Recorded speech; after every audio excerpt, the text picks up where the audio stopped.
విషయం ఏంటంటే ఇక్కడ కల్వకుంట్ల చంద్రశేఖరరావుకు సంబంధించి మళ్ళీ బీఆర్ఎస్ పార్టీ లేదా ఇతర పార్టీ అధికారంలోకి వస్తుంది, బీఆర్ఎస్ పార్టీ అధికారంలోకి వస్తుంది అని కేసీఆర్ చాలా స్పష్టంగా చెప్పొచ్చుగాక. నేనేమంటున్నానంటే తెలంగాణ ఉద్యమకారులందరికీ నేను మళ్ళీ చెప్తున్నా, మళ్ళీ బీఆర్ఎస్ పార్టీ అధికారంలోకి వచ్చిన ఖచ్చితంగా తెలంగాణ ఉద్యమకారులందరూ కూడా ఏకమైతేనే బీఆర్ఎస్ పార్టీ అధికారంలోకి వస్తుంది. లేదా పూర్తి స్థాయిలో ఇక్కడ కాంగ్రెస్ పార్టీకి సంబంధించి ఉద్యమకారులకు ఇచ్చిన హామీ కావచ్చు, దానికి సంబంధించిన పరిణామాలు కూడా మనం చూసాం. ఇప్పటి వరకు ఉద్యమకారులకి ఇవ్వాల్సిన కొన్ని గజాల జాగా ఏదైతే ఉందో దాంతోపాటు అనేక రకాలుగా కూడా హామీలు ఇచ్చింది, వాటన్నింటినీ కూడా మోసం చేసిన పరిస్థితి కనబడుతుంది.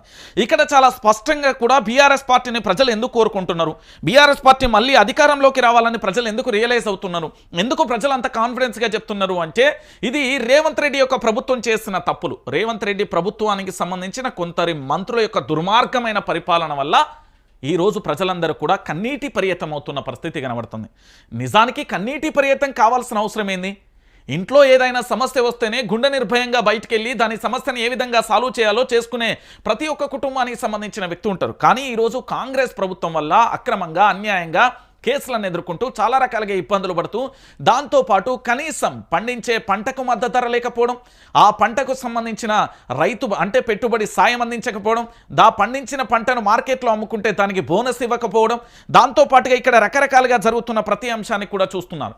సో ఇక రైతులకు సంబంధించి ఇప్పటికే బీఆర్ఎస్ ప్రభుత్వానికి దగ్గరైపోయారు. అంటే బీఆర్ఎస్ ప్రభుత్వం అంటే రైతులు, బీఆర్ఎస్ పార్టీ అంటే రైతులు అనే కోణం వెళ్ళిపోయింది. ఇక కాంగ్రెస్ ప్రభుత్వానికి రైతులు దూరం అయిపోయిన పరిస్థితి.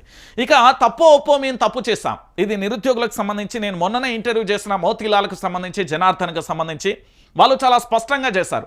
చెప్పిన మాట ఏంటి అంటే, అన్న మేము తప్పు చేస్తున్నాం, మేము మా ఊళ్ళల్లో గ్రామాలలోకి వెళ్ళినాం, కాళ్ళు మొక్కినాం, దండం పెడతా అన్నాము, ఆ పూర్తి స్థాయిలో మాకు ప్రామిస్ చేయమన్నాం, ఏమంటే మీకు పింఛన్ అవసరమా, మాకు ఉద్యోగాలు అవసరమా అంటూ మేము వెళ్ళినాం. కానీ తప్పు జరిగింది, కల్వకుంట్ల చంద్రశేఖరరావు గారి ప్రభుత్వంలో మాకు న్యాయం జరిగింది అంతో కొంత.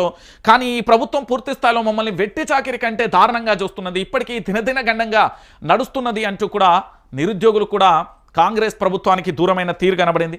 అంటే రెండు వర్గాలు ఇక్కడ దూరం అయిపోయినాయి. ఇక మూడోది, ఇది చాలా బలమైన విషయం, తెలంగాణ రాష్ట్ర వ్యాప్తంగా ఉద్యోగుల కోసం కేసీఆర్ ఏం తప్పు చేయలే. ఈరోజు ప్రభుత్వ ఉద్యోగులు చేస్తున్న ఉద్యోగ సంఘాలందరికీ కూడా ఎలాంటి హామీని ఇచ్చిండో దాన్ని తూచా తప్పకుండా పూర్తి స్థాయిలో అమలు చేసిన ఘనత కేసీఆర్. మీకు ఉదాహరణకు చెప్తున్న ఆర్టీసీకి సంబంధించి ప్రభుత్వంలో విలీనం చేయడం ద్వారా ప్రభుత్వ ఆస్తులతో పాటు ప్రభుత్వానికి సంబంధించిన ఎవరైతే ఆర్టీసీ కార్మికులు ఉన్నారో వాళ్ళు ప్రభుత్వ ఉద్యోగులుగా మారిపోవడంతో పాటు వాళ్ళకి అనేక రకాలుగా అలవెన్స్లు వస్తాయని కూడా చెప్పిన పరిస్థితి కనబడింది. మెయిన్గా కూడా ప్రభుత్వ ఉద్యోగులకు సంబంధించి వ్యతిరేకత, నిరుద్యోగులకు సంబంధించి, రైతులకు సంబంధించి ఈ మూడు వర్గాలు ఏ వ్యతిరేకతను అడ్డం పెట్టుకొని పూర్తి స్థాయిలో వెనక్కి వెళ్ళిపోయాయో ఈరోజు ఆ మూడు వర్గాలు కేసీఆర్ రావాలని కోరుకుంటున్నాయి. అంటే కేసీఆర్ రావాలి మీన్స్ అంటే కేసీఆర్ ప్రభుత్వంలో రావాలి అంటే ఆ ప్రభుత్వం రావడం వల్ల వాళ్ళకి వచ్చిన లాభాలు కూడా ఒకసారి మనం మాట్లాడుకుందాం. రైతుకు పెట్టుబడి సాయం కావాలి, 5,000, 10,000, 15,000, 20,000 కావాలి. పలానా వ్యాపారి దగ్గరికి పోదాం, 3 రూపాయలు ఇంట్రెస్ట్ కాక 10 రూపాయలు అవుతుంది. ఇంకో వ్యాపారి దగ్గరికి పోదాం, 10 కాస్త 20 రూపాయలు అవుతున్న పరిస్థితి కనబడుతుంది. సో పెట్టుబడి సాయాన్ని అందించిండు, దాంతోపాటు పండించిన పంటకు మద్దతు ధర కల్పించిండు, గోదాములు ఏర్పాటు చేసిండు, దాంతోపాటు పూర్తి స్థాయిలో కూడా రైతు చనిపోయినా కూడా రైతు బీమా కూడా ఏర్పాటు చేసింది. ఇది ఇలా కొన్ని పథకాలన్నీ కూడా ప్రజల్లోకి వెళ్ళిపోయినాయి, వాళ్ళందరికీ కూడా మానసికంగా ఫిక్స్ అయిపోయారు. తప్పు చేశాం, పూర్తి స్థాయిలో బీఆర్ఎస్ మళ్ళీ అధికారంలోకి తీసుకురావాలనే ప్రయత్నం చేస్తున్నారు.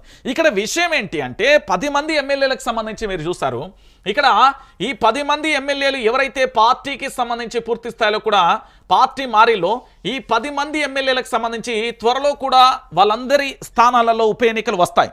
ఎందుకు ఉప ఎన్నిక రావాలి? ఉప ఎన్నిక రావాల్సిన అవసరం ఏంటంటే రాజకీయ నాయకుడు ప్రజల కొరకు ఎన్నుకోబడిన నేత ఆ నియోజకవర్గ అభివృద్ధి కోసం పార్టీ మారిందంటే ఒక అర్థం ఉన్నది. కానీ ఈరోజు అదొక ప్యాషన్ అయిపోయింది.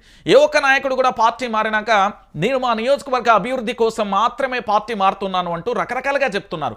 కానీ ఇదంతా అబద్ధం, అవాస్తవం, శుద్ధ తప్పు అనే విషయాన్ని కూడా తెలుసుకోవాలి.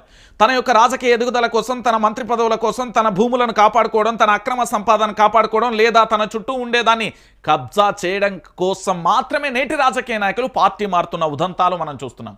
సో పూర్తి స్థాయిలో కూడా ఈ 10 మంది ఎమ్మెల్యేలు పార్టీలు మారిల్లు కదా, ఆ 10 మందికి సంబంధించి ఇప్పటికే సుప్రీంకోర్టులో తీర్పు ఉన్నది. దాదాపుగా ఈ 10-15 రోజులలో ఒక స్పష్టత వచ్చే అవకాశం ఉంది. మార్చి లేదా ఏప్రిల్లో కూడా తెలంగాణలో ఉప ఎన్నికలు జరిగే అవకాశం చాలా స్పష్టంగా కూడా కనబడుతున్నది. ఎందుకు అంటే అయితే దీన్ని కాంగ్రెస్ మరోలా కూడా వాదిస్తున్నది. ఏంటి అంటే గతంలో ఇదే బీఆర్ఎస్ పార్టీలోకి చాలామంది ఎమ్మెల్యేలు వచ్చారు కదా, అప్పుడు ఎలాంటి అంశాన్ని కూడా మీరు పరిగణలోకి తీసుకోలేదు, చాలామంది కూడా పార్టీ మారేలు కదా, ఇప్పుడు ఎలా సాధ్యమవుతుంది అనేది ఒక అంశాన్ని కూడా తెర మీద తీసుకో. అయితే దీంట్లో ఒక టెక్నికల్ ప్రాబ్లం ఏంటి అంటే టెక్నికల్ ఇష్యూ కూడా ఉంది. రాజ్యాంగం ప్రకారం సుప్రీంకోర్టు గైడ్లైన్స్ ప్రకారం, సుప్రీంకోర్టు ఇచ్చిన మొన్నటి తీర్పు ప్రకారం, అది కేరళ అయినా మహారాష్ట్ర అయినా రేపు తెలంగాణ రాష్ట్రమైనా కూడా ఏంది అంటే మొన్నటి వరకు సుప్రీంకోర్టు గైడ్లైన్స్ ప్రకారం టెక్నికల్గా అంశం అనేది క్వశ్చన్ మార్క్గా మారిపోయింది. అంటే అసెంబ్లీకి సంబంధించి పూర్తి సర్వాధికారాలు ఇవ్వడం, అసెంబ్లీ స్పీకర్కు సంబంధించి లేదా అసెంబ్లీకి సంబంధించిన కార్యదర్శికి నోటీసులు ఇవ్వడం, దానికి సంబంధించి వివరణ తీసుకున్న తర్వాత జరగబోయే పరిణామాలన్నింటినీ కూడా చెక్ చేసుకునేది. కానీ ఈరోజు అలాంటి పరిస్థితి లేదండి. పూర్తి స్థాయిలో ఈరోజు సుప్రీంకోర్టు పూర్తిగా కూడా మీరు తీర్పు ఇస్తారా, మీరు చెప్పాలనుకున్న చెప్తారా, లేదా స్వయంగా మమ్మల్ని రంగంలోకి దిగమంటారా అనే పరిస్థితి వచ్చింది. అంటే రాజ్యాంగం ఎంత స్పష్టంగా ఉన్నది అనే దానికి ఒక బలమైన కారణం, అయితే బలమైన రీజన్. ఈరోజు పూర్తి స్థాయిలో కూడా కేసీఆర్ నమ్మకం ఏంటి అంటే తెలంగాణలో ఉన్న 4 కోట్ల మందికి సంబంధించి సబ్బండ వర్గాలు కూడా కాంగ్రెస్ పార్టీ చాలా అనతి కాలంలో కేవలం 365 రోజులలో మాత్రమే ఇంత వ్యతిరేకత మూటగట్టుకున్నది. ఇలాంటి ప్రభుత్వానికి సంబంధించి పూర్తి స్థాయిలో కూడా మనకొద్దు, వాళ్ళకి కాస్త సమయం ఇద్దాం, ఎందుకంటే కొత్త ప్రభుత్వం ఏర్పడింది, దాదాపు ఏడాది పాటు సమయం ఇవ్వాలి అనే ఆలోచనలో కేసీఆర్ ఉన్నాడు. ఏడాది పాటు సమయం ఇచ్చారు. ఇచ్చిన తర్వాత కూడా ప్రభుత్వంలో మార్పు రాకపోవడం, చలనం రాకపోవడంతో పూర్తి స్థాయిలో కూడా ఇక విపక్షంగా తన పాత్ర తాను పోషించడానికి రంగం సిద్ధం చేసుకున్నాడు కేసీఆర్. ఇంకొక విషయం ఏంటంటే కేసీఆర్లో చాలా అద్భుతమైన ఒక కళ ఉంటుంది. ఏంటి అంటే విపక్షంగా తాను పోరాటం చేయగలడు, విపక్షంగా తాను ఏదైనా చేయగలడు.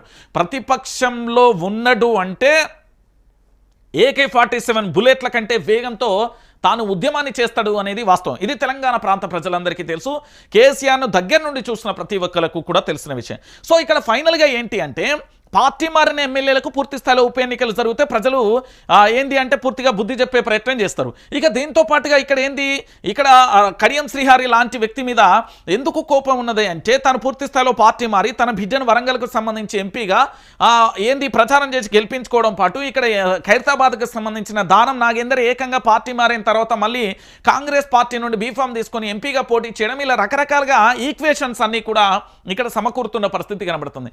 అల్టిమేట్గా ఇవన్నీ ఎవిడెన్స్లు తీసుకెళ్లి ఖచ్చితంగా కూడా సుప్రీంకోర్టులో పెట్టారు కాబట్టి అక్కడ ఉప ఎన్నికలు రావడానికి కారణం అనే రీజన్ కూడా కనబడుతున్న పరిస్థితి కనబడుతుంది. సో మొత్తానికి గులాబీ కండువ ఎవరెవరైతే కప్పుకున్నారో, గులాబీ కండువను చూసి పూర్తి స్థాయిలో ఎవరెవరైతే నిరుత్సాహపడుతున్నారో ఆ గులాబీ కండ బలంగా మారబోతుంది. ఎందుకంటే తెలంగాణలో పూర్తి స్థాయిలో పోరాటం అనేది ఉధృతమైపోయింది. ఈ ఫిబ్రవరి చివరి నెలలో గజ్వెల్లో కావచ్చు, లేకపోతే పూర్తి స్థాయిలో భారీ బహిరంగ సభ అయితే ఉంటుంది. ఆ సభ ఉప్పెనలా మారబోయే అవకాశాలుగా ఉంటుంది. దాంతో పూర్తి స్థాయిలో కూడా ప్రభుత్వం మారుతుందా, ప్రభుత్వం గద్దె దిగుతుందా అనేది ప్రశ్నగా కూడా మారబోతుంది. ఒకవేళ తెలంగాణలో ఉప ఎన్నికలు కనుక ఈ 2 నెలల్లో జరిగితే ఖచ్చితంగా 10కి 10 స్థానాలు బీఆర్ఎస్ పార్టీ ఖాతాలో పోతాయి. అయితే దాంతోపాటుగా ఇంకొక విషయం ఏంటంటే కేసీఆర్ చాలా కాన్ఫిడెన్స్గా చెప్పే ఒక అంశాన్ని కూడా మనం చూడాలి. సుప్రీంలో విచారణ నేపథ్యంలో కేసీఆర్ చేసిన వ్యాఖ్యలు కావచ్చు, మళ్ళీ